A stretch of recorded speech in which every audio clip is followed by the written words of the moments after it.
دنیا کی عمر کم ہو گئی ہے مگر ان کے فضائل کا حق ادا نہیں ہوتا۔ آپ بیان کرتے چلے جائیے، ابھی بہت سے گوشے ایسے ہیں جو ظاہر بیان نہیں کیے گئے۔ اہل فکر غور کر رہے ہیں، فکر کر رہے ہیں، آیات اور احادیث کے تناظر میں کچھ باتیں آپ تک لاتے ہیں۔ یہ وہ باتیں ہیں کہ جو سنانے والا جتنا سمجھا ہے بیان کر رہا ہے، جس معیار کی شہزادی ہے وہاں تک تو فکر بھی نہیں پہنچ سکتا، پر کوشش ہے، اور یہ چیز ہمیں اور آپ کو ایک جذبہ دیتی ہے اور جذبہ یہ ہے کہ دنیا میں بیٹی کا وجود نہ کل لوگوں کی نگاہوں میں بہت محترم تھا، نہ آج بھی بعض لوگوں کے نزدیک قابل ارزش ہے۔ کل بھی عورت کا وجود گنتی میں شمار نہیں ہوتا تھا، آج بھی بہت سے ماحول اور حالات میں عورت کا وجود شمار نہیں ہوتا۔ ہر دور میں بیٹا یا مرد کو اہمیت، عزت، اعزاز، افتخار کی نگاہ سے دیکھا گیا۔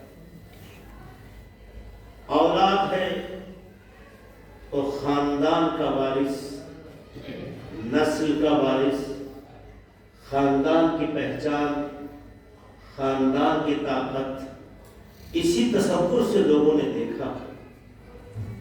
لیکن یہ حقیقت ہے کہ ہر دور میں لڑکی تھی جو اپنے مائکے سے سسرال گئی ہے، ہم نے لڑکا رخصت ہوتے ہوئے نہیں دیکھا۔ اس کا مطلب یہ ہے کہ قدرت نے بھی اہتمام رکھا، جو کسی ثقافت کو کسی گھر تک منتقل کر سکتی ہے اسے عورت کہتے ہیں، تو کسی تہذیب کو کسی دوسرے گھر میں جا کر انقلاب کی حد تک پہنچا سکتی ہے اسے خاتون کہتے ہیں۔ حالانکہ دنیا میں پہچان کے لیے ذریعہ مردوں کو لوگوں نے سوچا ہے، لڑکا ہے تو ہماری پہچان ہے، لڑکا ہے تو ہمارے خاندان کی عزت ہے۔ لڑکا تو اپنے گھر ہی نہیں جاتا ہے، جاتی کون ہے؟ لڑکی۔ اس کا مطلب یہ ہے کہ لڑکے کے بارے میں جو کچھ بھی آپ نے سوچا ہو وہ آپ کی سوچ کی حد ہے، قدرت کے ارادے کے کمال نہیں ہے۔ خدا نے ارادہ کیا کچھ اور ہے۔ سلسلے بشریت میں کوئی ایسا کلچر مجھے دکھائے کہ جہاں پر کوئی ایسا کلچر پایا جاتا ہو جہاں لڑکا رخصت ہوتا ہو، لڑکی نہیں۔ لڑکا ہے جو ایک گھر سے دوسرے گھر منتقل ہوتا ہو، کسی مذہب کا ہو، کسی کلچر کا ہو، کسی خطے کا ہو۔ آپ جتنا مطالعہ کریں گے اسی نتیجے میں پہنچیں گے کہ اللہ نے ایک سسٹم رکھا ہے جس کا کہیں نہ کہیں تعلق فطرت اور نیچر سے، کیونکہ جس چیز کا تعلق فطرت اور نیچر سے ہوتا ہے اسے مذہب کے حدود میں آپ مقید نہیں کر سکتے۔ تو اللہ نے ایک سسٹم رکھا ہے، ہر فرد بشر اگر اپنے گھر سے کسی کو رخصت کرتا ہے، کسی کو بھیجتا ہے، تو جس وجود کو بھیجتا ہے اسے بیٹی کہتے ہیں۔ اس کا مطلب یہ ہے کہ بیٹی ماں باپ کے گھر میں رہ کر جو تربیت پاتی ہے، اس تربیت کے نتیجے میں اتنا معیاری ہو جاتی ہے کہ صرف دوسرے کے گھر نہیں جاتی ہے، اپنے گھر کا پتہ بھی دیتی ہے، اپنے گھر کی شناخت کا ذریعہ بھی بنتی ہے، اپنے خاندان کی عزت کا ذریعہ بھی بنتی ہے، اور پھر تہذیب کے ذریعے سے جب نئی نسلوں میں وہ چیز منتقل کرتی ہے تو ایک انقلاب پیدا ہوتا ہے۔ کتنے گھرانے آج مل جائیں گے، سب میرے گھر میں بہو آئی تو دنیا ہی بدل گئی۔ میرا بیٹا کل تک نماز نہیں پڑھتا تھا، اب نماز کا پابند ہو گیا۔ میرا بیٹا شریعت کی طرف راغب نہیں تھا، راغب ہو گیا۔ اب یہ تو نصیب والوں کی بات ہے کہ کیسے ماں باپ کس بچی کو مل جائے۔ ایسا نہ پڑھتے محمد والے محمد۔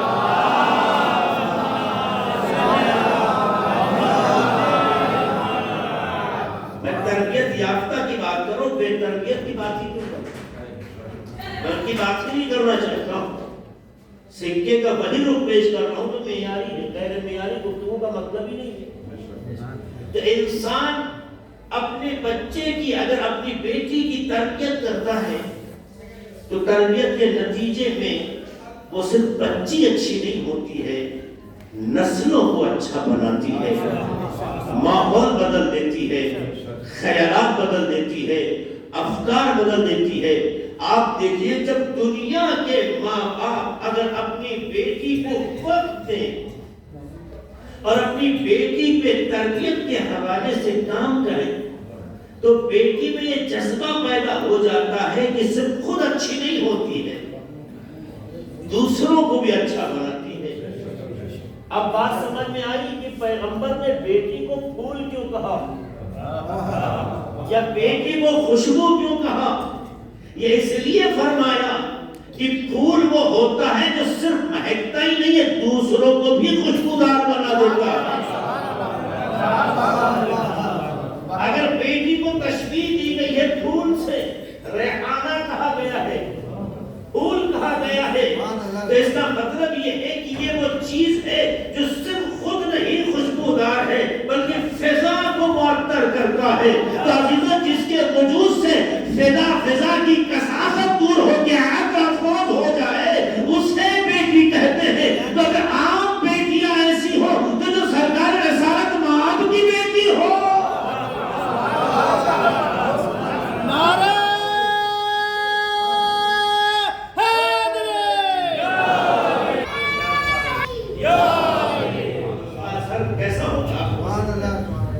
تو بیٹی جاتی ہے تو جب دوسرے گھر جاتی ہے ایک نئی زندگی کا حصہ بنتی ہے، تو بیٹی نہیں بدلتی ہے، بیٹی ماحول کو بدلتی ہے اور شوہر کو خدا سے قریب کر دیتی ہے۔ وہی بیٹی معیاری کہلاتی ہے جو اپنے شوہر کو خدا سے قریب کرے۔ پیغمبر نے بھی اپنی بیٹی کو رخصت کیا ہے، تو بیٹی کو رخصت کرنے کے بعد دوسرے دن جا کے جب ملاقات کی ہے تو پوچھا یا ابا الحسن یا علی کیف وجدت فاطمہ، فاطمہ کو کیسا پایا؟ ایک باپ اپنی بیٹی کے بارے میں اپنے داماد سے پوچھا۔ اتنا تو باپ کے اندر معیار ہونا چاہیے کہ اپنی بیٹی کو اتنا معیاری بنائے کہ جب کسی کے گھر کی عزت بنا دے تو اب اس کی نگاہ سے دے کہ میرے معیار کس منزل پہ، میرا معیار کس منزل پہ۔ یہ بھی ہوا، پیغمبر نے پوچھا میری بیٹی کو کیسا پایا؟ کیا جواب ملا؟ نعم العون علی العبادہ، عبادت پر بہترین مددگار۔ کیا جواب ملا؟ عبادت پر بہترین مددگار۔ ہم سب انشاءاللہ صاحب فرزند ہوں گے، بیٹیاں گھروں میں ہوں گی۔ اس سے ہمیں کیا سیکھ ملی؟ اس سے ہمیں کیا سیکھ ملی کہ اگر ہماری اور آپ کی بیٹی کنیز سیدہ ہونے کا افتخار حاصل کرنا چاہتی ہے تو ہماری اور آپ کی بیٹی بھی ایسی ہونی چاہیے جب شوہر کے گھر جائے تو شوہر کے کمالات پر اترائے نہیں بلکہ شوہر کی عبادتوں میں مددگار ثابت ہو جائے۔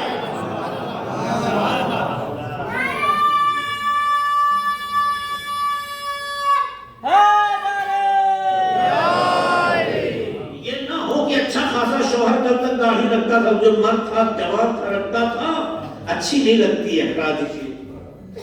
بیگم کہہ رہی ہے آپ وہ کام کرتے تھے جو دوسروں کے کام آتے تھے، نہیں اب سب پہ لگا دیں گے تو اپنے گھر پہ کیا خرچ ہوگا۔ ایسی لڑکی اگر کسی گھر کو مل جاتی ہے تو وہ عزت نہیں آتی ہے، بلا آتی ہے۔ آپ دیکھیں پیغمبر نے بیٹی رخصت کی، رخصت کرنے کے بعد دوسرے دن جا کر پوچھا کیف وجدت فاطمہ، کیسا فاطمہ کو پایا؟ کا بہترین مددگار عبادت میں۔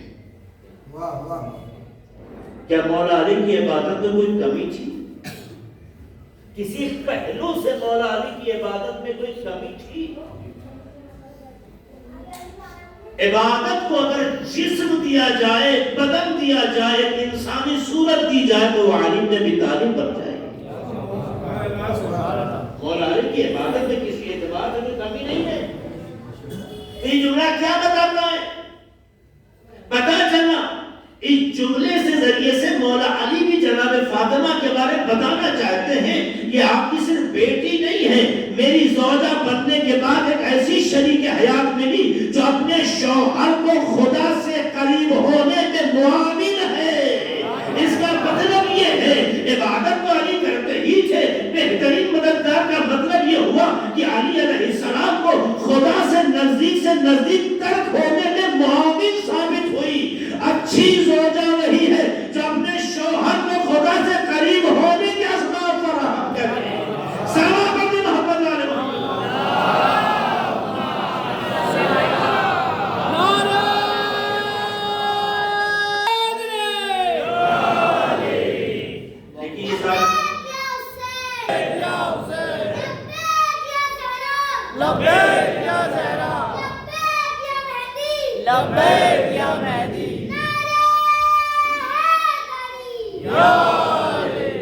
جب اس منزل کی کوئی بچی ہوتی ہے یا اولاد ہوتی ہے تو پھر اس کا تعارف کرانے والا معیاری ہوتا ہے. پتہ نہیں میں نے کسی موقع پہ یہ بات آپ کے سامنے کہیں نہیں کہیں. علم منطق میں لاجک میں تعریف یعنی انٹروڈکشن کا جو قانون ہے یہ ہے کہ ہمیشہ معرف کو معرف سے اجلا ہونا چاہیے. جو کسی کو متعارف کروا رہا ہے، انٹروڈکشن کروا رہا ہے، فرض کیجیے اگر میں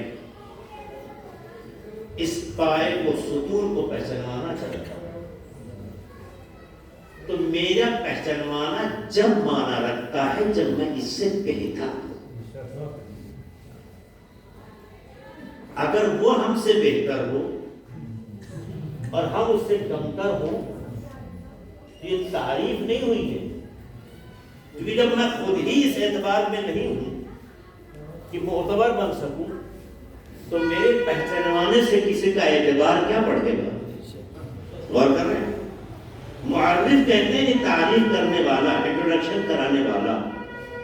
معرف یعنی جس کا انٹروڈکشن کروایا جا رہا ہے، جس کو پہچانوایا جا رہا ہے.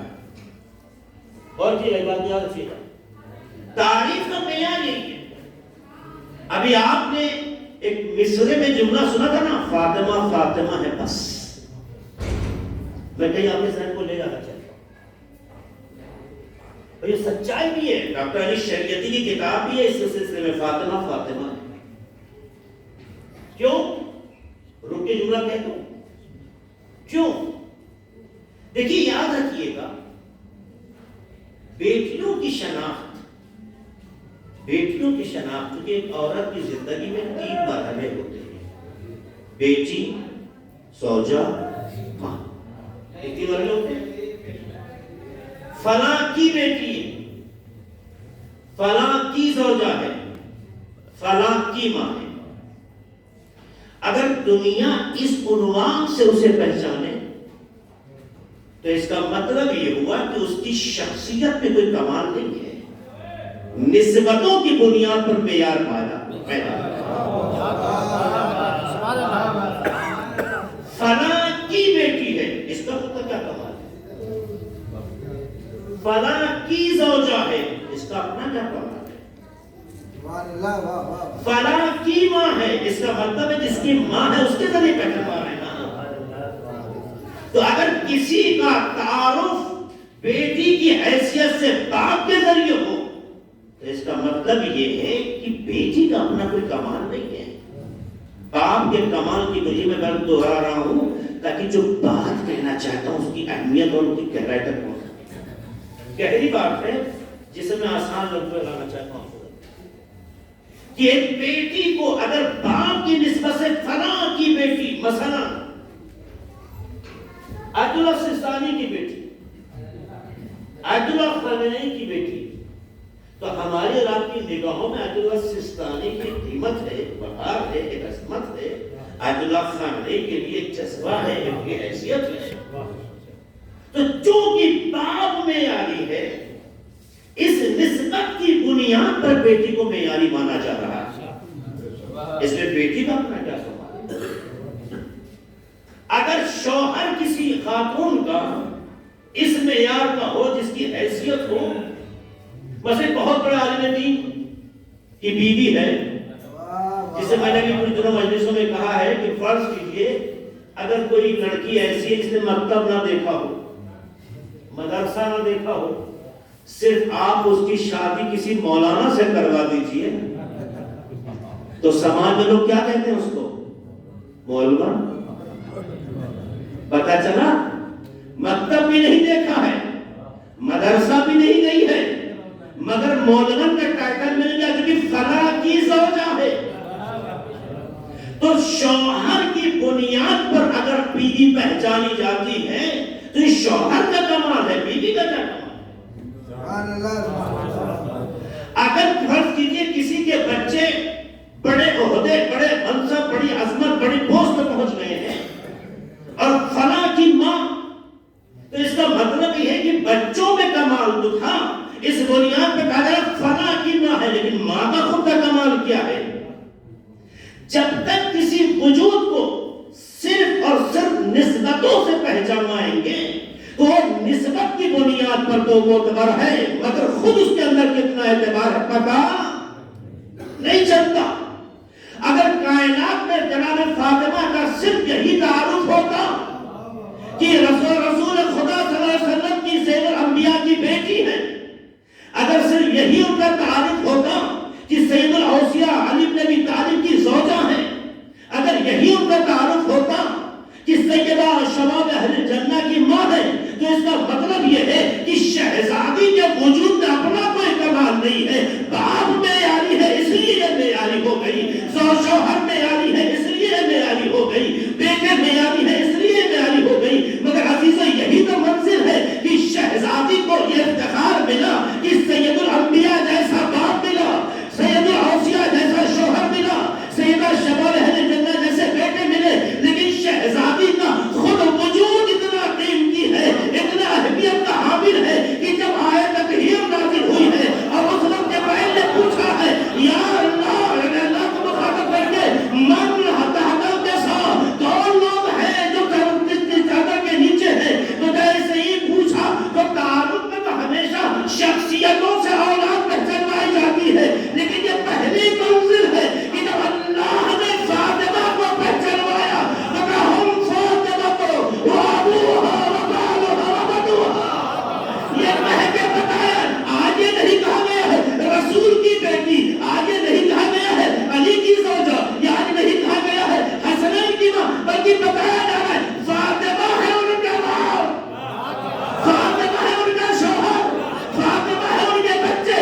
اس کا مطلب یہ ہے شہزادی کا صرف کمال یہ نہیں ہے کہ ایسا باپ ملا، ایسا شوہر ملا، ایسی اولاد، بلکہ ان کا امتیاز یہ ہے کہ ان کی خود شخصیت بھی مستقل ہے کہ جو رسالت کی بھی عزت ہے، امامت کی بھی شان ہے۔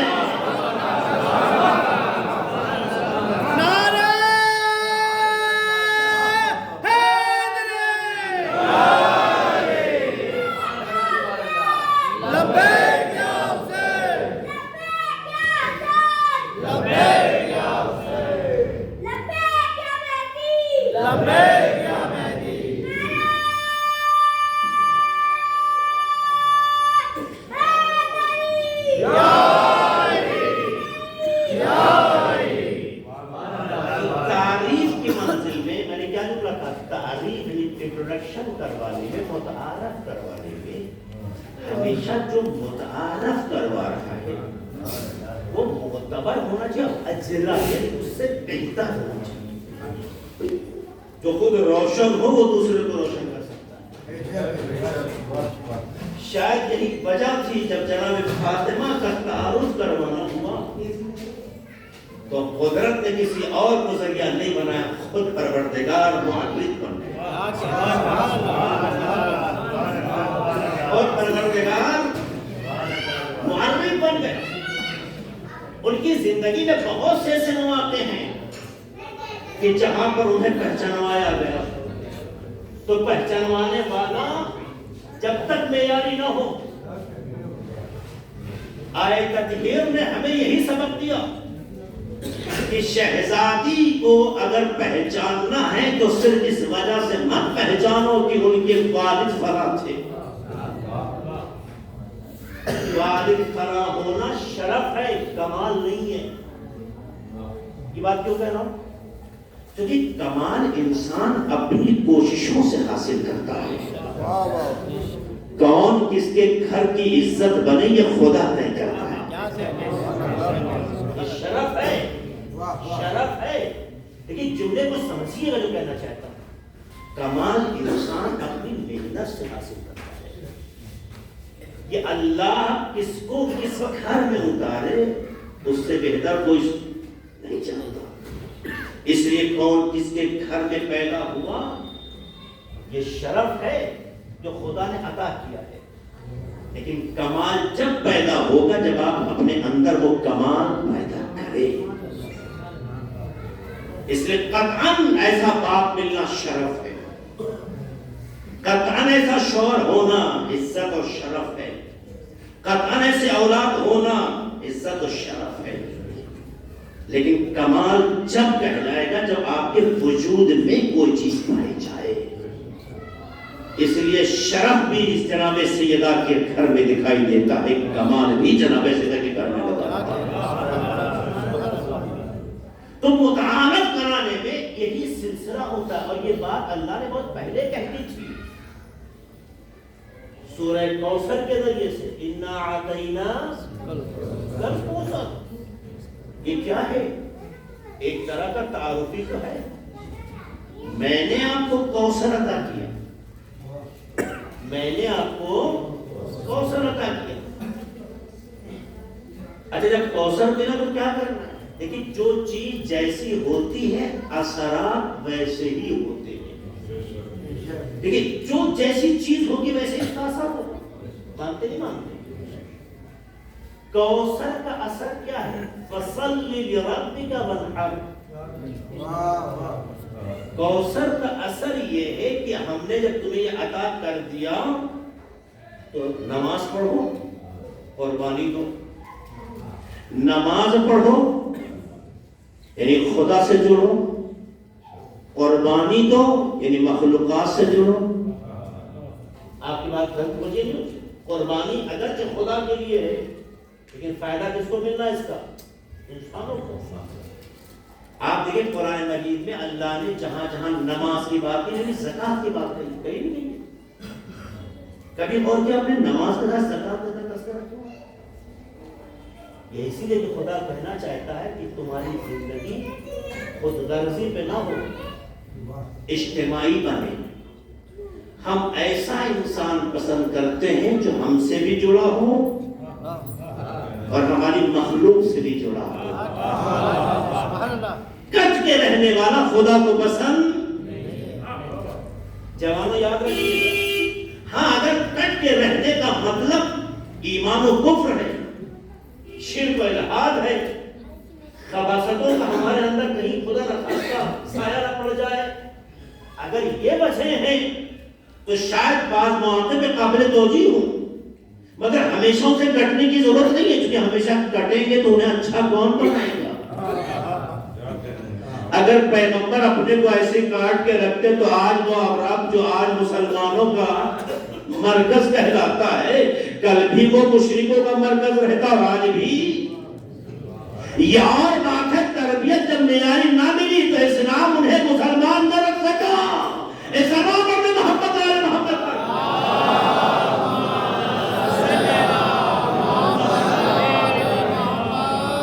لیکن کٹ کے رہنا اچھی بات نہیں.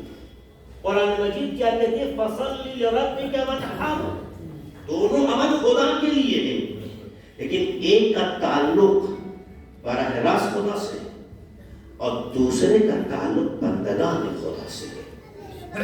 جب یہ کوثر عطا کریں تو خدا سے بھی جڑے رہو، یعنی عبادت کرو، قربانی دو یعنی اپنے وجود کو خالق سے جوڑو اور اپنے وجود کو بندگان خدا سے بھی جوڑو. تو اللہ نے جسے دیا کوثر جو بھی ہے، کوثر جو بھی چیز ہو، یہ مفسرین طے کریں گے، کوثر جو بھی ہو، کوثر ملنے کے بعد ذمہ داری یہ ہے کہ آپ عبادت کریں اور خدا سے جوڑیں اور بندوں سے جوڑیں. تو جو چیز اللہ کی عبادت کی طرف رغبت پیدا کرائے، جو چیز اللہ کی طرف رغبت پیدا کرائے، وہ چیز معیاری ہے یا نہیں ہے، خدا کی پسند ہے یا نہیں ہے. خدا ہر اس چیز کو پسند کرتا ہے جو خدا سے قریب کرے. بھائی جس نبی کو اللہ کہتا قم اللیل الا قلیلا، تھوڑا آرام بھی کر لیا کرے. جہاں پروردگار اپنے نبی سے کہتا اتنی رات بھر عبادت کرتے تھوڑا آرام بھی کر لیں، وہی خدا جب کوثر عطا کرتا تو کہتے ہیں کیا؟ کہتا ہے کیا؟ نماز پڑھو، قربانی دو. تو پتا چلا کہ کوثر جو بھی چیز ہے نگاہ قدرت میں اتنی معیاری ہے کہ جو خلق خدا کو خدا سے بھی جوڑتی ہے، بندگان خدا سے بھی جوڑتی ہے، جس کے وجود کا اثر اتنا ہو کہ خالق و مخلوق کے درمیان رابطے کا ذریعہ بن جائے، تو اس کے وجود کی کمال کس منزل میں ہوں گے؟ سوچے اس کا وجود کس منزل پہ ہوگا. یہی وجہ ہے کہ شہزادی کی زندگی میں اللہ اور اللہ کے بندوں کو جوڑنے کا طریقہ اور راستہ بہت تھا. مگر اللہ نے اتنا ضرور بتایا. میں نے کہیں نہیں پڑھا قرآن میں، جب میرے ذہن نہیں گیا، جب میں اچھا مطالعہ نہیں کر سکا اتنا، آپ رہنمائی کرائیں گے کہ اللہ نے کہا ہو ہم نے تمہیں بیٹا دیا. اگرچہ روایتیں ہیں، قرآن کی بات کر رہا ہوں. فصل لربک، نہیں دیکھا، میری نگاہ نہیں کی، لیکن کوثر جو دیا تو کہا فصل لربک. آپ دیکھیے اس کا مطلب یہ ہے کہ کوثر کے جہاں بہت سے مساجد میں جلدی بات کو تمام کر دوں کہ کوثر کا ایک مصداق جناب فاطمہ بھی ہے. کوثر کے معنی جناب فاطمہ نہیں ہے، کوثر کے مصادیق میں سے ایک مصداق جناب فاطمہ. کوثر کے بڑے مصادیق لکھے گئے، لفظ کوثر کا معنی جناب فاطمہ نہیں ہے. کوثر کسی نے کہا کثرت نصر، کسی نے کچھ کہا، کسی نے کچھ، کسی نے قرآن، کسی نے اسلام، کسی نے شریعت، کسی نے پیغمبر. کوثر، حوض کوثر، نہر، مختلف معنی کوثر کے بیان کیے گئے ہیں. ان میں سے ایک معنی اولاد، اولاد کثیر یا غیر کثیر یا کثرت اولاد. یہ سچائی یہ ہے اگر ان علماء نے جو اتنی محنت کی لفظ کوثر کو سمجھانے کی، اگر تھوڑا سا انہی آیتوں کے رابطے اور تسلسل پہ غور کرتے تو انہیں بہت دور جانے کی ضرورت نہیں تھی. اسی آیت میں اللہ بتانا چاہتا کوثر کیا ہے. اسی آیت میں اللہ بتانا چاہتا کوثر کیا ہے. اب یہ کیسے؟ آپ دیکھیے اس آیت میں اللہ کیا کہتا ہے، اِنَّا أَعْطَيْنَاكَ الْكَوْثَرَ، میں نے آپ کو کوثر، ہم نے آپ کو کوثر عطا کیا. فَصَلِّ لِرَبِّكَ وَانْحَرْ، اپنے پروردگار کی عبادت کرو اور قربانی دو. إِنَّ شَانِئَكَ هُوَ الْأَبْتَرُ، بے شک آپ کا دشمن بے اولاد رہے گا. اسی آیت میں کہا گیا، نہیں کہا گیا. قرآن مجید کے کیا لفظ ہے؟ یفسر بعضہ بعضا، بعض آیتیں بعض آیتوں کی خود تفسیر کرتی ہیں. حدیثوں کا سہارا تفسیر میں جب لیا جاتا ہے جب آیت سے وہ گتھی سلجھے نہیں. لیکن آیت سے آیت کی تفسیر ممکن ہے تو پہلے مرحلے میں کوئی روایت کا سہارا نہیں لیتا ہے. اب دور جانے کی ضرورت بھی نہیں، کسی اور سورے میں بیان ہوئی ہے، کسی اور جو ہے آیت نظر میں آئی ہے، نہیں. اسی آیت کوثر میں اللہ نے یہ لفظ کہا، اِنَّ شَانِئَكَ هُوَ الْأَبْتَرُ، بے شک آپ کا دشمن بے اولاد رہے گا. تو کوثر کے جو بھی معنی کر لو، ابتر کے مقابل کا نام کوثر ہے. ابتر کے مقابل کا نام کوثر ہے. تو آپ جو بھی معنی لیتے ہو سارے معنی شاید قبول کر لیے جائے، مگر اس حقیقت سے انکار نہیں کیا جا سکتا ہے کہ کوثر ابتر کے مقابل ہے. اس کا مطلب یہ ہے سارے معنی اپنی جگہ ہے، سارے مصادیق اپنی جگہ ہے، مگر لفظ کوثر کے مصادیق میں فرزند کے طور پر بیٹی کا وجود، اس کا کوئی انکار نہیں کر سکتا ہے. اس لیے بات کہہ رہا ہوں کہ اگر بیٹی کی جگہ کچھ اور مراد دے تو وہ معنی یہاں لائے نہیں جائیں گے، قابل قبول ہی نہیں ہوں گے. شاید یہی وجہ تھی کہ جناب فخر رازی نے اپنی تفسیر الکبیر میں لکھا کہ کوثر سے مراد فاطمہ ہے. اور یہ جملہ کیوں کہتے ہیں؟ کہتے ہیں اس کی وجہ یہ ہے کہ اللہ نے نبی کی نسل کو فاطمہ سے چلایا. یہ خود بتا رہا ہے کہ عزیزوں کل تک دنیا سمجھتی تھی اولاد ہو تو نسل کا وارث ہے. اللہ نے بیٹی دے کے بتایا صرف اولاد ہی وارث نہیں، بیٹی بھی وارث بن سکتی ہے. پھر ان کا تبصرہ ہے، وہ کہتے ہیں کہ یہی وجہ ہے کہ بنی امیہ جیسے حکمراں تاریخ میں آئے اور اولاد فاطمہ کو چن چن کے مارتے رہے، مگر خدا کا وعدہ ہے کہ ہم نے کوثر عطا کیا. ایک طرف کہا بے اولاد، ایک طرف کہا کثرت نسل. اس کا مطلب یہ ہے اس کے یہاں اولاد نہیں ہوگی، اس کے یہاں سلسلہ ختم نہیں ہوگا. وہ خود لگتے ہیں بنی امیہ جیسے حکمرانوں نے شیعوں کی نسل کشی کی ہے، وہ مار مار تھک گئے، مگر جس خدا نے وعدہ کیا ہے کہ نسل فاطمہ ختم نہیں ہوگی، کل بھی نسل فاطمہ تھی، آج بھی نسل فاطمہ ہے، قیامت تک نسل فاطمہ رہے گی. اور کہتے ہیں صرف نسل میں صرف اولاد ہی نہیں، ان کی نسل میں محمد باقر جیسا فرزند، امام جعفر صادق جیسا فرزند، امام رسول کاظم جیسا فرزند، جن پر ساری بشریت کو ناز ہے. اے عزیزو، ماں جب معیاری ہو تو اولاد معیاری ہی ہوتی ہے.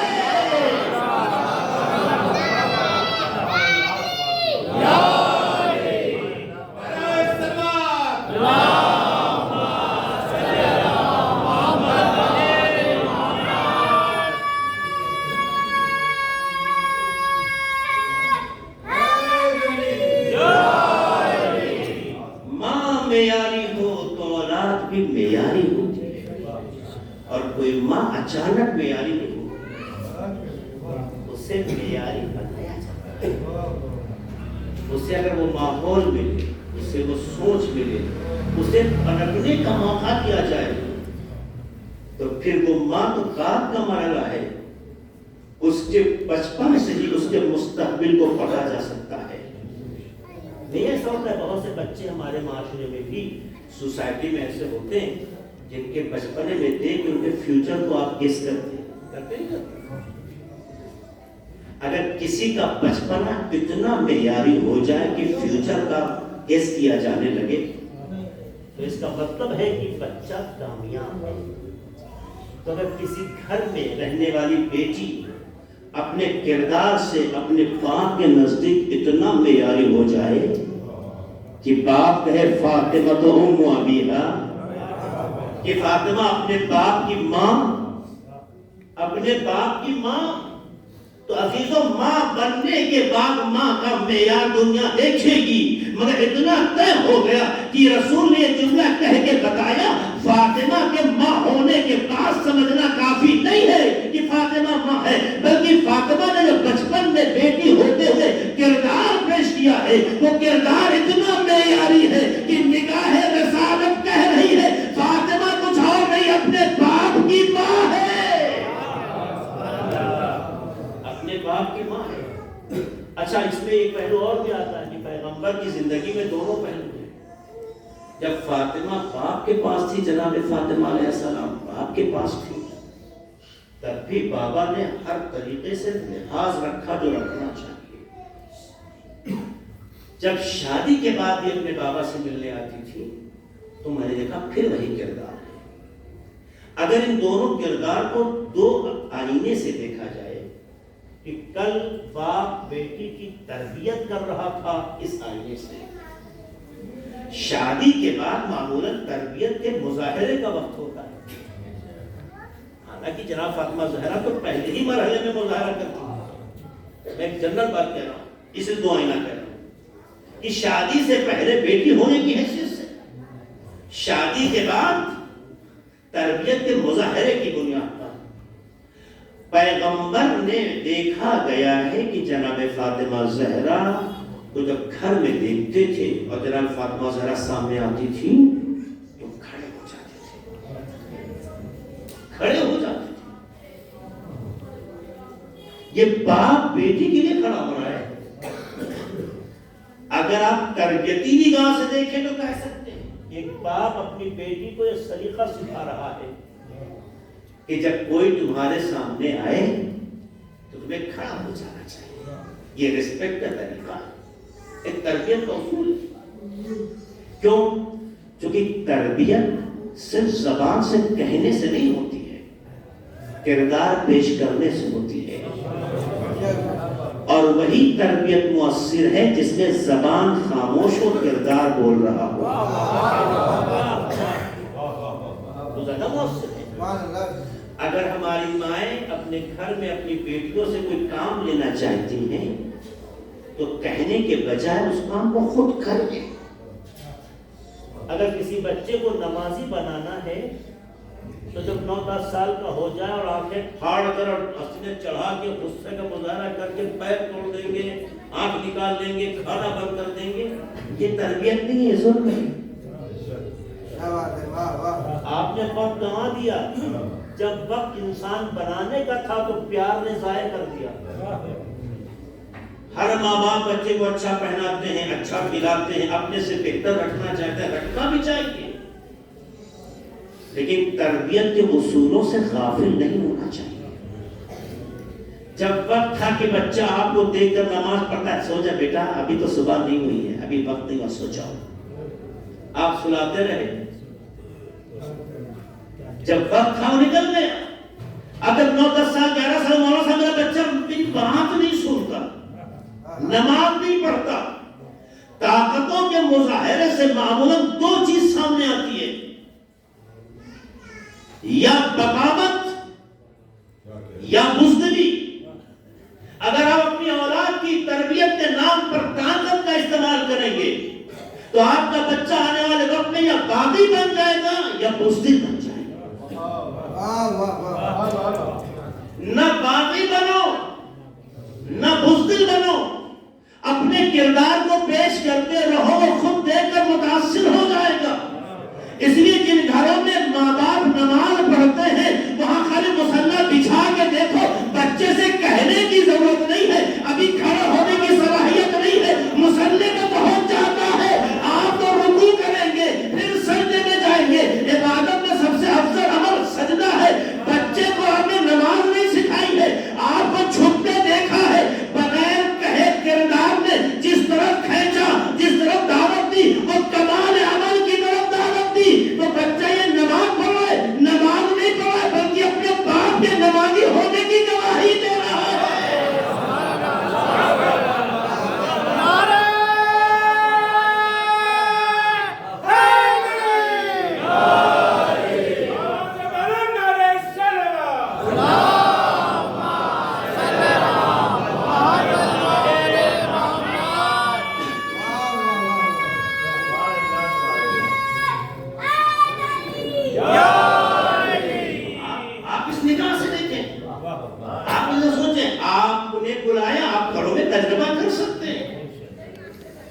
جو بچپن سے بچہ دیکھ رہا ہوتا ہے اسی طرح رغبت پیدا کر لے رہا ہے. آپ کو تو نماز بھی جانتا بھی, نماز کیا ہے کچھ نہیں جانتا. وہ ایک عمل ہے جسے کرتے ہوئے دیکھا, اسے فالو کر لیا. اس لیے امام جعفر صادق علیہ السلام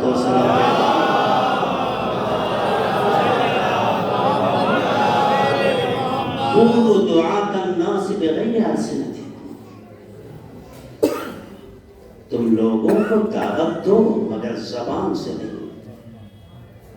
زبان خاموش ہو, کردار بول رہا, کردار سے دعوت دو. جب تم کردار سے دعوت دو گے نا تو لوگ تمہاری طرف جذب ہوں گے. یہ ہے اصل. تو بچپن میں جو بچے کو تربیت ملتی ہے بچہ اسے ایکسپٹ کر لیتا ہے اور ایسا فالو کرتا ہے کہ آپ بعد میں گلا تو کاٹ سکتے ہیں, اس کے ارادے سے روک نہیں سکتے.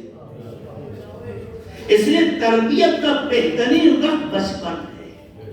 جب بچہ ہماری آغوش میں ہوتا ہے, چلنے کا محتاج, بولنے کا محتاج, اٹھنے بیٹھنے کا محتاج, تب آپ کو دیا گیا حق کہ جو چاہے اس کی میموری میں آپ ڈالیں. بچے کی میموری میں کیا ڈالیں آپ طے کیجیے. کہتے ہیں کہ اگر انسان اپنا مستقبل دیکھنا چاہتا ہے شاید زندہ نہ ہو کہ اپنا مستقبل دیکھ سکے، لیکن اللہ نے ہر کسی کی آغوش میں بچہ اور اولاد دے کر اس کو مستقبل کا ایک تحفہ دیا ہے۔ اپنا مستقبل کیسا دیکھنا چاہتے ہو آؤ اس پر کام کر کے ظاہر کرو۔ کیسے بننا چاہتے ہو آنے والے وقت میں کیسے چاہتے ہو؟ دیکھو پڑوسیوں کے بچے انسان نہیں پالتا، اپنے بچے کو انسان پالنے کی زحمت کرتا ہے، کوشش بھی کرتا ہے، اور اب بھائی کا بیٹا جو پال کر لوگوں نے بھاری ہوتا ہے، پڑوسی تو بڑی دور کی بات ہے۔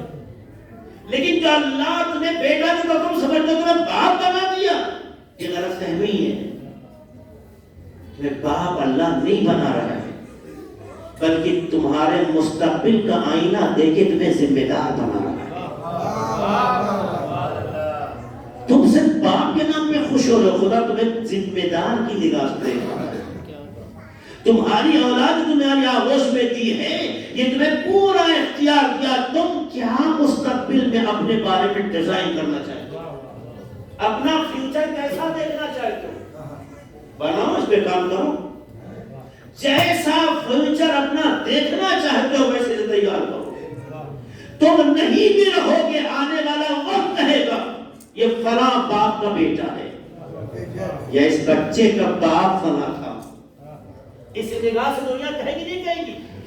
اس کا مطلب یہ ہے کہ جب بچہ جوان ہو جاتا ہے تو بچہ صرف جوان نہیں ہوتا ہے، اپنے ماں باپ کے کردار کا مظاہرہ کر رہا ہوتا ہے، یعنی اپنے عمل سے بتا رہا ہے میں فلاں کا بیٹا ہوں، میں فلاں کا بیٹا ہوں۔ اس کا مطلب یہ ہے بچہ جوان ہو کے معیاری بنا تو اس کا مطلب ہے ماں باپ معیاری ہے، اگر غیر معیاری بنا تو اس کا مطلب ہے ماں باپ کا کوئی معیار نہیں ہے۔ اب مجھ سے نہ پوچھو کسی کا بیٹا یزید کیوں، کسی کا بیٹا حسین کیوں، جیسا معیاری ماں باپ ہوگے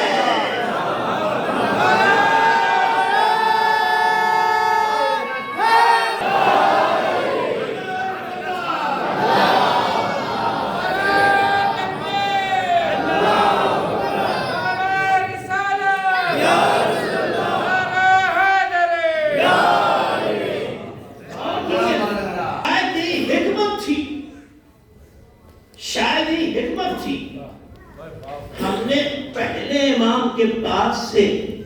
امام کے پاس سے یعنی آپ کی اس مسجد تیسرے امام سے لے کر 10ویں امام تک ہر معصوم گھر میں یہ دیکھا کہ اللہ نے ہر باپ کا ایک بیٹا امام بنایا۔ تیسرے امام سے لے کے 10ویں امام تک ہر گھر میں دیکھا اللہ نے ایک ہی بیٹے کو امام بنایا۔ کیا کوئی قسم تھی کہ میں ایک ہی کو میں امام بناؤں گا؟ اس کا مطلب یہ ہے کہ امامت کے پیچھے جتنا باپ کا معیاری ہونا ضروری ہے، اسی ملاک اور معیار کے اعتبار سے ماں کا ہونا بھی ضروری ہے۔ تربیتوں میں ہم نے یہ دیکھا کہ اس منزل پہ کسی بھی امام کے گھر میں 2 بچے امام نہیں بنے، مگر ایک گھر ہے جہاں 2 بیٹے دیے، دونوں کو امام بنایا۔ اور کیا جہاں علماء کہتے بڑی حکمتیں تھی، وہاں اس میں سب سے بڑی حکمت یہ تھی کہ جس معیار کا باپ ہے اسی معیار کی ماں بھی ہے۔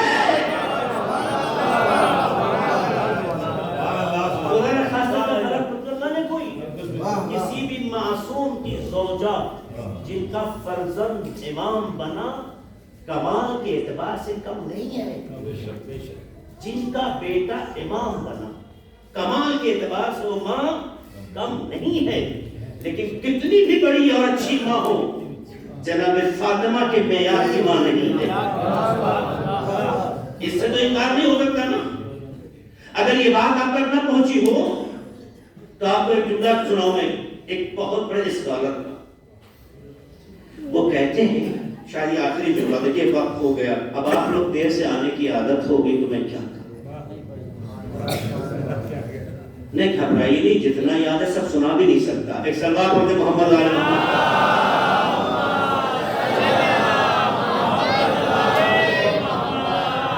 ایک اسکالر اگر میں سے پہنچا لے گیا تو سمجھ لیجیے مہارے مجلس سے کچھ آپ کے ہاتھ میں ایک چیز آئی. وہ کہتے ہیں کہ اللہ نے ہر نبی کو جو اولو العزم نبی رہے ہیں، جو صاحب شریعت رہے ہیں، جو صاحب شریعت نبی رہے ہیں، اللہ نے انہیں کوئی نہ کوئی معجزہ دیا. جناب موسیٰ کو کیا معجزہ دیا؟ بولیے. جناب عیسیٰ کو کیا معجزہ دیا؟ مردوں کو زندہ کرنا. ہمارے آپ کے آخری نبی کو کیا معجزہ دیا؟ معجزہ دیا. ایک ایسی کتاب قرآن، اس بڑی تفصیلیں لکھی ہے، ایک ایسی کتاب جو زمانے میں، اچھا معجزہ وہی چیز کہلاتی ہے کہ جو زمانے کے اعتبار سے ہر کسی کو گھٹنے ٹیکنے پہ مجبور کرتے ہیں. ویسا کوئی کچھ کر نہ سکے، اور اگر کچھ ویسا کر لے گا تو معجزہ نہ تھا. اصل کائنات میں بہت آیا اور آتا رہے گا، لیکن جناب موسیٰ علیہ السلام جیسا آسا مردوں کو زندہ کرنے والی طاقت ہر کسی کو اللہ نے نہیں دی. مولا علی کا ایک خاص منظر ہے، یہ اللہ نے یہ معجزہ دیا کہ جناب عیسیٰ علیہ السلام مردے کو زندہ کرتے. تو معجزہ ایک ایسا عمل ہے جسے انسان کرنے سے عاجز ہو، یعنی خود نہیں کر سکتا، کہ پاور ہے نا، شکتی ہے، کہیں سے ملی ہے، آپ اسے استعمال کر رہے ہیں، آپ کی نہیں ہے. یہی قرآن معجزہ پیغمبر کا ہے. اس معاشرے میں قرآن دیا ہے جہاں پر لوگ اپنی بیٹیوں کو اپنے ہاتھ سے زندہ دفن کر رہے تھے. اتنے بے فرہنگ ہوتے ہوئے، انکلچرڈ ہوتے ہوئے، ان کے درمیان میں بھی ادب، فصاحت اور بلاغت کی نشستیں ہوتی تھی. اگر ایسا نہ ہوتا تو سال میں سب سے اچھا جو کلام یا شعر ہوتا تھا اسے منتخب کر کے خانہ کعبہ میں سال بھر آویزہ نہ کرتے. یہ ایک کلام کا انتخاب کرنا جو کلام میں سب سے اچھا ہو اور سال بھر اسے سال کا کلام ماننا یا سال کا شعر ماننا، اس عنوان سے خانہ کعبہ میں آویزہ کرنا، یہ اتنا تو درشاتا ہے کہ تمام تاریکیوں میں کسی گوشے میں اجالا تو ہے، جس کا ادب اور فساد و بلاغت ہے.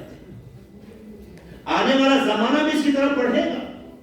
اس لیے قدرت نے بھی اسی معاشرے میں قرآن جیسی کتاب کو معجزہ بنا کے بھیج دیا، جو فصاحت و بلاغت کا آئینہ ہے. اور ایسا فصاحت و بلاغت کا آئینہ ہے کہ آج بھی دنیا حیران ہے کہ اس کے بعض کلام کو، بعض ترکیبوں کو نظم رکھیں یا نظم رکھیں، دنیا حیران ہے. یہی سورہ کوثر جہاں علم و ادب کا ماحول گرم ہو جاتا تھا، سال کا کلام انتخاب ہو کے شعر کی شکل میں لگایا جاتا تھا، سورہ کوثر کی جب آیتیں نازل ہوئی تو یہ پیش کر دی گئی تو عرب کا وہ معاشرہ سوچنے میں مجبور ہو گیا، یہ کلام تو انسان کا ہو ہی نہیں سکتا ہے. دیکھنے میں تو نظم لگتا ہے مگر ساری نظموں کا استاد نظر آتا ہے. اتنا معیاری کلام کہ اپنے کلام کو اتار لیا، سورہ کوثر کی آیتوں کو لگا دیا. یہ لگا کے بتانا چاہتے ہیں معاشرہ کتنا بھی جاہلیت کا ہو، اتنا تو شعور تھا کہ اگر اپنے سے بہتر کلام آئے تو اسے اہمیت دینی چاہیے. آج کے سماج کو دیکھیے، اس کے سماج کا قرآن ہے معجزہ. اللہ نے جس کتاب کو قرآن معجزے کی شکل میں بنا کے بھیجا، کہتے ہیں پیغمبر نے اس کتاب کو جب امت کے سامنے پیش کیا تو حقیقت میں اس کتاب کو 3 مظہر دیے، یا اس کتاب کو 3 اعتبار سے معجزہ بنا کے پیش کیا. اللہ نے تو قرآن مجید معجزہ بنا کے پیش کیا، پیغمبر نے جو امت کے لیے پیش کیا تو اس کتاب کو 3 شکل میں معجزہ دیا. ایک کا نام ہے قرآن، ایک کا نام ہے علی، ایک کا نام ہے فاطمہ. اور یہ جملہ ہے کسی اسکالر کا جملہ بول رہا ہوں کیا مطلب معجزہ سے قرآن ہے کا قرآن معجزہ ہے لیکن جو چیزیں نگاہ پیغمبر میں ارادے الہی سے قرآن کے ہم وزن ہو وہ بھی معجزہ ہے پیغمبر میں اس لیے قرآن بھی معجزہ علی کی ذات بھی معجزہ جناب فاطمہ کی ذات معجزہ وہ ہے جس کو کوئی کر نہ سکے بدل نہ سکے لہذا جب کہتے ہیں کہ اس کی توجیہ اور علمی کہتے ہیں کہ دیکھیے یہی قرآن جب اللہ کی جانب سے کتاب کی شکل میں مقام تنزیل میں آیا اللہ کا یہی معجزہ جو آخری نبی کو بھیج رہا ہے جب کتاب کی شکل میں زمین کی طرف آیا تو مقام تنزیل میں قرآن بنا اور یہی قرآن جب مقام تعبیر میں آیا تو علی اور فاطمہ بنا تعبیر توجیہ تشریح وضاحت اسی قرآن کی جب توجیہ تعبیر ہوئی تو علی و فاطمہ بنا یعنی جو جملہ پھر کہتے ہیں بس جملے کو بدل کے یوں کہہ دوں اگر خدا یہ ارادہ کرتا یہ مقدر کرتا یہ فیصلہ ہوتا کہ کتاب کو ایک جسمانی شکل دے کے دنیا میں بھیجا جائے تو فاطمہ کے سوا کچھ اور نہ ہوتا اور اگر ایک انسانی جسم کو یعنی جناب فاطمہ زہرا کو ایک کتاب کی شکل دے کے بھیجتا تو سوائے قرآن کے کچھ اور نہ ہوتا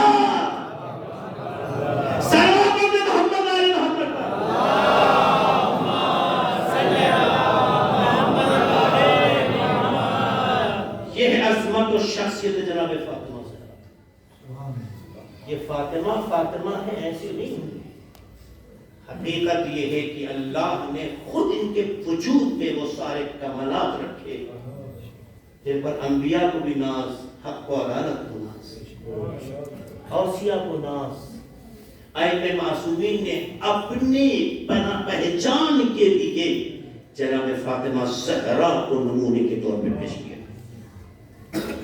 وجدتنا فاطمہ حجت اللہ علینا ہماری دادی ہماری ماں فاطمہ اللہ کی حجت ہے ہم پر یہ کیوں کیونکہ جب شہزادی حجت الہی ہے تو اللہ نے ان کی زندگی میں وہ سارے پہلو رکھے جو ایک انسان کی زندگی میں ہوتے ہیں خانہ داری ایک عورت میں ہوتے ہیں خانہ داری شوہر داری بچے داری ساری چیزیں مگر جناب فاطمہ زہرا نے گھر میں کام نہیں کیا یہاں تک کہ جب بابا نے کنیز بھیج دی تو کنیز سے روز کام نہیں لیا ایک دن تم کرو گی ایک دن میں میری بیٹیاں میری بہنیں سنیں اس کا مطلب یہ ہے کہ گھر میں کام کرنا سیرت فاطمہ ہے کیوں کیونکہ اس قربانی سے اس ایثار سے رشتے اور جڑتے ہیں ایک جذبہ پیدا اس لیے آئے اس جذبے کو زندہ کریں آئے اس جذبے میں کام کریں اور جو جناب فاطمہ زہرا ہمیں سکھا رہی اس کی طرف ہم آگے بڑھیں صرف نام لے کر عبادت کرنا کافی نہیں ہے جناب فاطمہ ایک کردار کا نام ہے جب تک وہ کردار ہماری بیٹیوں میں ظاہر نہ ہو حق فاطمی ادا نہیں ہوتا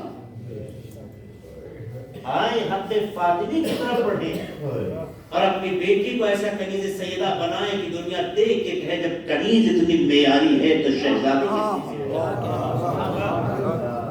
جب اس نگاہ سے پڑھیں گے تو مسائل حل ہوں گے اور جہاں ایسا تصور نہیں ہے وہاں ذہن حالات کے دباؤ میں ہوتا ہے تربیت کے ضعف کا نتیجہ بن جاتے ہیں یہی وجہ ہے کہ ہمارے معاشرے میں بہت سے بچے چھوٹی چھوٹی باتوں پہ نادانیوں پر زندگی ہار جاتے ہیں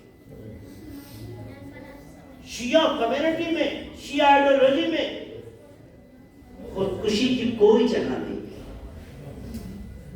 یہی وجہ ہے ہمارے ہاں خودکشی کے اعمال یا خودکشی کے جو گراف ہمارے یہاں نہیں پایا جاتا پھولے بھٹ کے غلطی ہو سکتی ہے کیونکہ پتہ ہے خودکشی ہلاکت سب کچھ جہنم کیونکہ آپ کا جسم اگر آپ کا ہو تو برباد کیجیے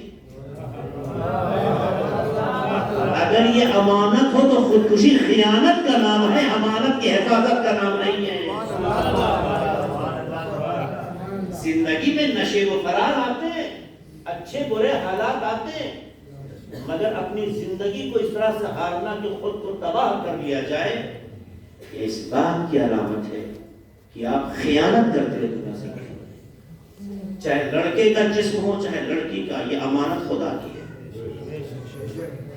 اسے آپ ضائع نہیں کر سکتے۔ اگر شہزادی کی تربیت زندگی میں ہوتی، اہل بیت علیہ السلام کی تعلیمات ہماری زندگی میں ہوتے، تو اللہ خود کہہ رہا فَإِنَّ مَعَ الْعُسْرِ يُسْرًا إِنَّ مَعَ الْعُسْرِ يُسْرًا۔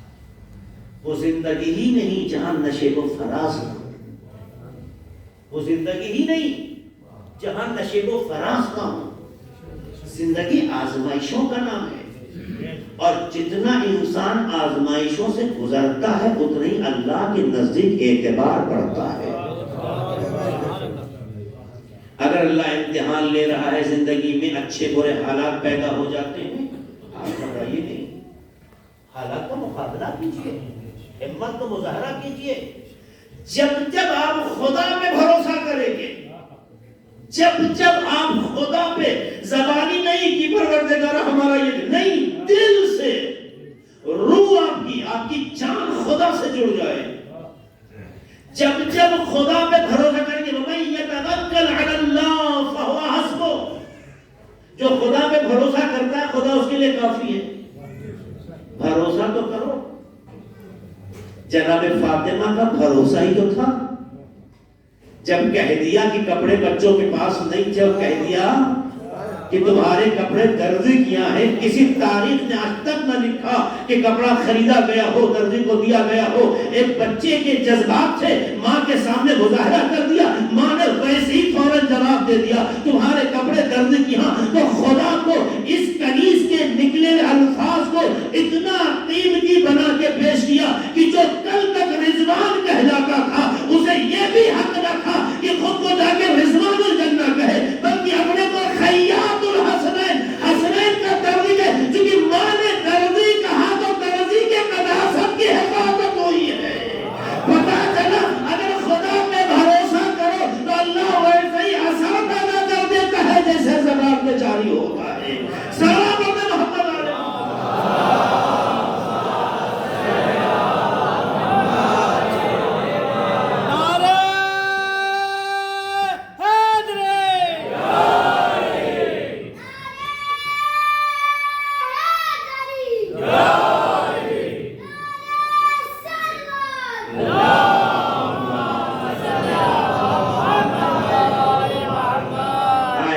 علیہ فاطمیہ کی مناسبت سے ایام فاطمی پر، فرش فاطمی پر ہمیں عہد کریں کہ اپنی زندگی میں اگر اب تک غفلت کا شکار تھے تو اپنے وجود میں، اپنی روح میں سیرت فاطمہ علیہ السلام کو زندہ کریں گے، عہد کریں۔ جناب فاطمہ زہرا کے پر ظلم یہ نہیں ہے، صرف یہ ظلم نہیں ہے کہ انہیں شہید کر دیا گیا، اس سے بڑا ظلم یہ ہے کہ جناب فاطمہ کی سیرت کو چھوڑ دیا جائے۔ شہادت ظلم ہے، جس نے ظلم کیا ہے، یہ عمل جس کا نتیجہ شہادت بنتا ہے، یہ عمل ظلم ہے، اس سے انکار نہیں ہے، لیکن اس سے ایک جسم ہے جسے آپ نے سلا دیا۔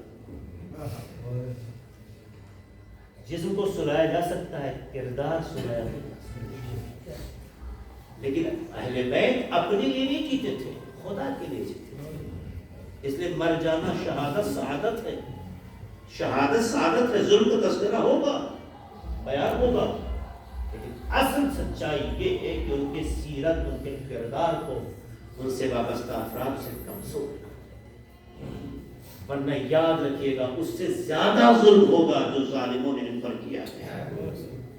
اہل بیت اپنے کو پیش کرنے کے لیے نہیں آئے تھے، خدا کی تعلیمات کو بیان کرنے کے لیے آئے تھے۔ اسی لیے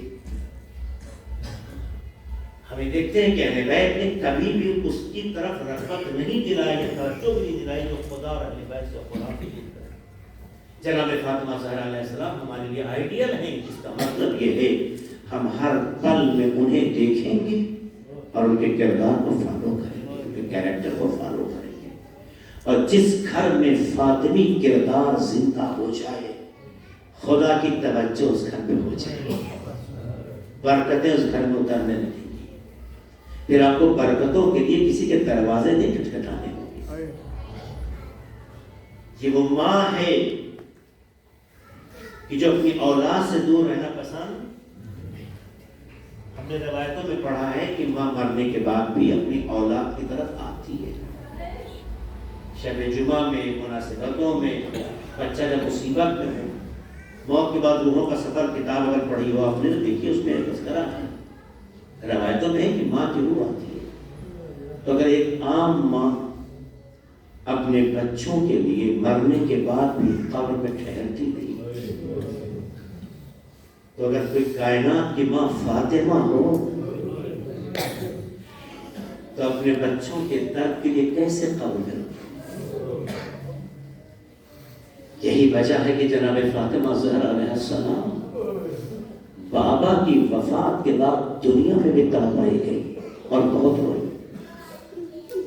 شہادت کے بعد بھی جناب فاطمہ زہرا کا گریہ نہیں رکا۔ دو اشارے چھوٹے چھوٹے میں واپس آ جا رہا ہوں صاحب کا۔ آپ کو لمحہ یاد ہے کہ جب امام حسین مدینہ چھوڑ رہے تھے، ماں کی قبر پہ آنے کے بعد امام حسین سن کے اعتبار سے 57 سال کے آس پاس ہے۔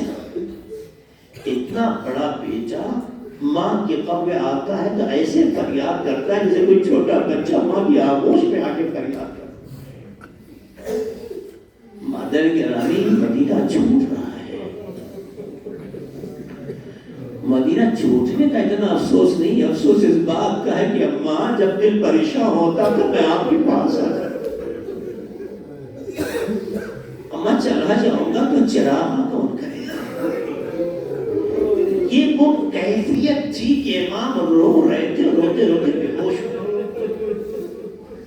محققین کہتے ہیں کہ قبر فاطمہ لرزنے لگی، یہ لرز نہیں رہی تھی، آواز دے رہی تھی میرے اللہ تم گھبراؤ نہیں، تم جہاں جہاں جاؤ گے ماں بھی تمہارے ساتھ۔ یاد ہے آپ کو جب خیام امام حسین کربلا میں نصب ہو گئے، کچھ دیر کے بعد جناب فضہ کو جناب زینب نے بھیجا، جاؤ بھیا کو بلا لاؤ۔ امام حسین نے کہا کیا معاملہ؟ کا بھیا یہاں سے خیمہ کہیں اور لگا دیجیے۔ کیوں کیا ماجرا بہن؟ بھیا جب سے آپ نے خیمہ لگایا پشت خیمہ کسی بیوی کے تڑپنے کی آواز ایسا رو رہی جیسے اس کا جوان مار گیا ہو۔ کہ جناب زینب وہ آواز پہچان نہ سکی ہوگی، ازدر لمحہ فکریہ ہے، ممکن نہیں ہے، لیکن لگتا ہے کہ شہزادی کی آواز میں جو طرب اور چبھڑ اور درد ہے اس کی کیفیت ایسی ہے کہ زہر اگر متوجہ نہ ہو۔ اے بھیا دیکھیے کہا بہن پہچانا نہیں، کوئی اور نہیں، ہماری اور تمہاری ماں فاطمہ۔ جناب فاطمہ زہرا علیہ السلام تو مرنے کے بعد بھی تڑپ رہی ہے، اور زندگی میں لوگوں نے کتنا تڑپا ہے۔ جو بیٹی باپ کی دہلیز کی زینت رہی تو اور بیٹی باپ کے لیے عزیز ہوتی ہے۔ سید الانبیاء کی بیٹی ہے، بابا کی وفات کے 10 دن بعد منظر اتنا بدل جاتا ہے کہ دروازے پہ لکڑیاں جمع ہو جاتی ہیں۔ جس واقعے کے بعد یا 65 دن یا جس واقعے کے بعد یا 65 دن یا 85 دن زندہ رہے، پیغمبر کی وفات کے بعد 75 یا 95 دن کہا جاتا ہے، پیغمبر کی وفات کے 10ویں دن یہ حادثہ ہوتا ہے، لکڑیاں جمع ہو جاتی ہیں۔ کوئی سوچ سکتا تھا؟ اکثر لوگ کہتے ہیں کہ کیسا شوہر تھا کہ جو زوجہ کو آگے کر رہا خود پیچھے ہے۔ کتنے بے خبر لوگ ہیں، وہاں معاملہ تمہاری نگاہ میں شوہر بیوی کہا، ارے فاطمہ کی نگاہ میں ولی اللہ کا مسئلہ ہے۔ یہ مجھے فاطمہ زہرا نے کہا تھا، اے ابو الحسن آپ ولی اللہ ہے، آپ کو مجبور کرنے کی کوشش کی جا رہی ہے، میری ذمہ داری ہے کہ میں آپ کا ڈیفنس کروں، آپ مانگیے گا۔ جناب فاطمہ نے شوہر کو نہیں روکا۔ ولی اللہ کی حفاظت میں اپنا حق ادا کیا. کہتے جناب فاطمہ زہرا جو دروازے کی طرف آئی، آنے کی وجہوں میں کئی وجہ جہاں ہیں اس میں 3 وجہ ضرور ہے. ایک تو یہ کہ جناب فاطمہ زہرا جب آگے آئیں گی اور لوگ آئیں گے لکڑیاں لے کر آئے ہیں جلانا چاہتے ہیں تو یہی سوچ کر کہ رسول کی بیٹی ہے شاید تھم جائے ٹھہر جائے، مگر نہیں مانے. کہا ہے تم اس گھر کو جلا دو گے جس میں رسول کی امانتیں حسنین ہیں. اس کے بعد بھی توجہ نہیں دی. کہتے ہیں اس کی تیسری وجہ یہ ہے کہ عرب کا دستور یہ ہے کہ جس عورت کے شکم میں بچہ ہو اس پر ظلم نہیں ہے. تاریخ عرب میں لکھا گیا ہے، بہت سے واقعات بھی ہیں کہ اگر کسی عورت کے شکم میں بچہ ہو تو چاہے ان کی نگاہ میں عورت چاہے مجرم ہو یا نہ ہو، غلط ہو یا نہ ہو، عورت پر ظلم نہیں کرتے. شاید ان وجہوں میں سے ایک وجہ یہ بھی رہی ہو عرب محسن شکم میں ہے اتنا تو خیال رب کرے گا، مگر اداکار آگ لگا دی گئی. شہزادی اسی قید کے اندر دروازے پہ ہاتھ رکھتی ہے. ایسی کنڈیشن میں عورت کا جسم کیسا ہوتا ہے، لیکن شہزادی نے طاقت لگائی. پیچھے سے دھکا پہ دھکا پڑتا چلا جا رہا ہے، زور پہ زور پڑتا چلا جا رہا ہے. اداکاروں کہنے والے نے کہا کون کون، ارے تازیانہ لگاؤ.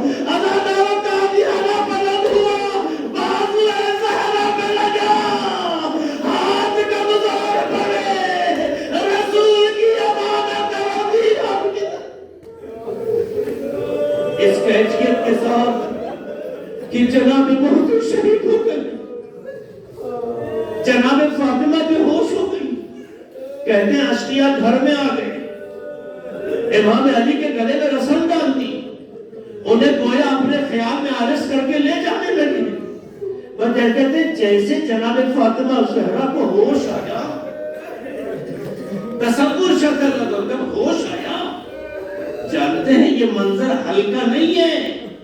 کرو دیوار کے درمیان آنا، اس سے پہلے تازیانہ تماچے کھانا، اس سے جناب محسن کی شہادت تو ہونا. عورت کا بدن تو یوں ہی ٹوٹ جاتا ہے اور اس نے دلی بات نہیں ہوئی ہے. آپ نے جملہ کہنا جب نفسیاتی ہماری ماں بہنیں بیٹیاں بھی سن رہی ہیں، بچے تو آپ سب نے پالے ہوں گے. آپ بچوں کے بچپن میں دیکھیے کہ بچوں کی جب پسلیاں چلنے لگتی ہے، ٹوٹتی نہیں چلنے لگتی ہے تو ماں تڑپتی ہے، بچہ بے چین ہوتا ہے. اے اداکاروں پسلی کا درد ہی ایسا ہوتا ہے. بچے کا بچپن ٹوٹی نہیں ہے، پسلی چلنے سے سانس لینے میں تکلیف. ارے بچہ تڑپتا رہتا ہے، ماں روتی رہتی ہے، اس لیے پسلی بڑی حساس ہوتی ہے. فاطمہ کی پسلیاں بھی ٹوٹ گئی. ہڈی کے جو ماہر ڈاکٹر ہیں ان کا کہنا یہ ہے جب کسی کی پسلی ٹوٹ جاتی ہے تو اتنا درد ہوتا ہے کہ انسان ہر لمحے موت کی تمنا کرتا ہے. اے اداکاروں جناب محسن کی شہادت ہو گئی، پسلیاں ٹوٹ گئی، بازو ورم آ چکا ہے. اس کنڈیشن میں پہلا جملہ جو کہتی ہے یا فضا خودی، اے فضا مجھے سہارا دو. جیسی جناب فضا نے عصا دیا سہارا بنی. پہلا سوال این ابو الحسن، علی کہاں ہے فضا؟ تو جیسے جملہ کہا شہزادی، جیسے آپ گر کے بے ہوش ہوئی، اشقیاء گھر میں آئے، آقا کو جو ہے عرض کر کے لے گئے. اتنا سننا تھا خدایا کیسے ہمت تھی، کیسی جرأت تھی، کیسی شہامت تھی. درد کو پیچھے چھوڑا، ایک قدم آگے بڑھ کے جملہ کہا خلو ابو الحسن، علی کو چھوڑ دو ورنہ اپنے سر کے بال پر اشارہ دو. اے اداکاروں اتنا جملہ کہا تھا. تاریخ اور روایتیں کہتی ہے کہ جیسے ہی شہزادے نے کہا سر کے بال کھول دوں کی. زبان کی تاثیر دیکھی ہے، سر کے بال بھی کھولے نہیں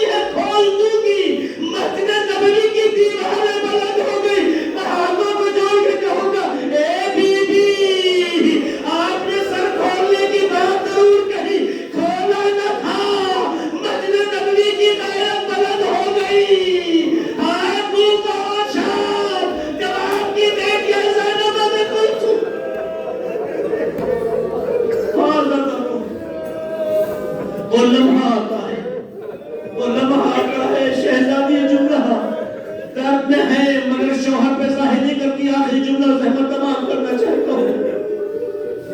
اس واقعے کے رونما ہونے کے بعد عرض کیا 65 دن یا 85 دن زندہ ہے. جب ڈاکٹر یہ کہتے ہیں، آج ڈاکٹر یہ کہتے ہیں کہ پسلی کا درد ایسا ہوتا ہے اگر ٹوٹ جائے تو انسان ہر سانس پر موت کی تمنا کرتا ہے. شہزادی نے درد کتنا سہا ہوگا، ہائے ہماری رات کی ماں کتنا بے چین ہوئی ہوگی. علی کو پتہ نہ چل جائے اس لیے درد کو کتنا چھپایا ہوگا. پھر بھی وہ تین جماعت شادی کا کہلاتا ہے. ارے بچوں کو نہلاتی بھی ہے، بچوں کو کپڑا بھی پہناتی ہے، بچوں کے لیے کھانے کا بھی اہتمام کرتی ہے. اور کہتی ہے سلمہ جب بچے آئے تو انہیں بھوکا نہ رکھنا. سننے کے زرداروں کا جملہ ہے اور اہتمام کر دیا میں نے. چونکہ سارا مسائل کبھی ایک مجلس باقی ہے. شہادت کے آخری لمحات میں آپ دیکھیے گا مسائب اور محاکم جو دفن کیا گیا کل سن لیجیے گا. یہ جملہ کہہ کے آپ کو جو ہے جناب فاطمہ زہرا کی دعاؤں کے سائے میں چھوڑوں گا. ایک جملہ کہنا چاہتا ہوں لگاروں کی جناب فاطمہ زہرا جب تک زندہ رہے جناب مولا کائنات کو پتہ نہ چل سکے. لیکن درد کا چھپانا اور اگر پسلی کا درد ہو آسان نہیں ہوتا. کیسے شہزادی نے چھپایا ہوگا، علی پہ ظاہر نہ ہو سکے. علی علیہ السلام کی غیرت کا اندازہ ہے. تبھی تو وصیت کی یہ رات کی تاریخ میں جہاں بہت سی حکمتیں ہیں اس میں ایک حکمت یہ تھی کہ علی کو تکلیف نہ محسوس ہو سکے. اے عزاداروں، بچوں نے جیسے گھر میں قدم رکھا اور جناب سلمہ نے اصرار کیا کہ بچوں کھانا کھا لیجئے، جو ماں کو پوچھ رہے تھے تو کیا جب لگا آپ نے کبھی دیکھا ماں کے بغیر کھانا کھایا ہو؟ اصرار بڑھا تو حجرے کی طرف اشارہ کے طرف بچے تیزی سے حجرے کی طرف گئے. آواز دی مادر گرامی، کوئی آواز نہیں. اماں کوئی آواز نہیں. بچوں نے پکارا، جب ماں کی طرف سے کوئی ریپلائی نہیں ملا، کوئی جواب نہیں ملا، بچے سمجھ گئے ہماری ماں اس دنیا میں نہیں ہے. مسجد نبوی کی طرف دورے دورے گئے. کہتے ماں بتا